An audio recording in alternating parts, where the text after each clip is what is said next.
Paytm के शेयरों पर एक बड़ी रिपोर्ट आ गई है और इस रिपोर्ट के आने के बाद से ये उम्मीद पैदा हो गई है कि क्या पेटीएम के शेयर तूफानी रफ्तार से दौड़ लगाएंगे। क्या पेटीएम चलाने वाली कंपनी 197 कम्युनिकेशंस के शेयरों में अब इन्वेस्टर्स की चांदी होगी। इसका एक इशारा तो बुधवार को यानी 8 फरवरी को भी मिल गया। पेटीएम के शेयरों ने बुधवार को 15.53% की जबरदस्त छलांग लगाई और ये उछलकर 680 रुपए पर पहुंच गए। यानी आपने अगर एक दिन पहले ही पेटीएम के शेयरों में 1 लाख रुपए लगाए होते तो एक दिन में ही आपका पैसा 1,15,000 रुपए से ज्यादा हो गया होता। पेटीएम ने बस 5 दिन में ही 28% से ज्यादा रिटर्न इन्वेस्टर्स को दिया है, जबकि एक महीने में इस शेयर में इन्वेस्टर्स को 20.59% रिटर्न मिला है। लेकिन आखिर इसकी वजह क्या है? इसकी 2 वजहें हैं। एक तो दिसंबर तिमाही में पेटीएम का नेट लॉस कम होकर 392 करोड़ रुपए पर आ गया है। इससे इन्वेस्टर्स में कंपनी को लेकर भरोसा पैदा हुआ है। दूसरी वजह है मैक्वारी रिसर्च की एक रिपोर्ट। इसमें पेटीएम को डबल अपग्रेड दिया गया है। यह अपग्रेड पेटीएम के तीसरी तिमाही के अच्छे नतीजों को देखते हुए दिया गया है। दरअसल कंपनी ने सितंबर 2023 तिमाही में इस लक्ष्य तक पहुंचने का गाइडेंस दिया था। हालांकि कंपनी ने ये टारगेट दिसंबर 2022 तिमाही में ही हासिल कर लिया।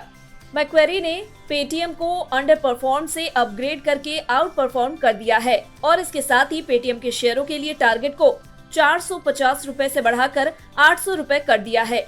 ये टारगेट अभी भी बुधवार के 680 रुपए के बंद भाव के मुकाबले 17% ज्यादा है।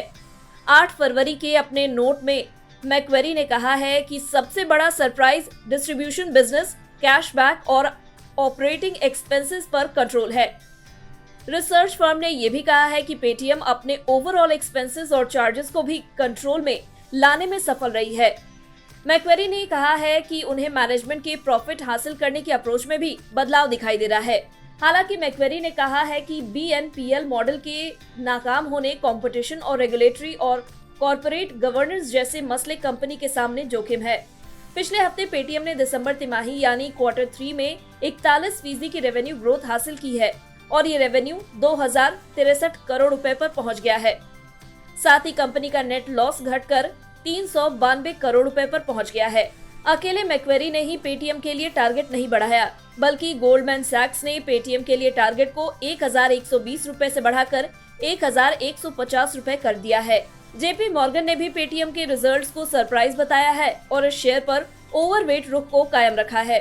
JP मॉर्गन ने पेटीएम के शेयर का टारगेट प्राइस 950 रुपए रखा है। पेटीएम की तिमाही रिजल्ट्स आने के बाद से इसके शेयर्स में तेजी का सिलसिला शुरू हुआ है और ऐसे में सवाल ये पैदा हो रहा है कि इन्वेस्टर्स को आगे भी इस स्टॉक में कमाई होगी या नहीं।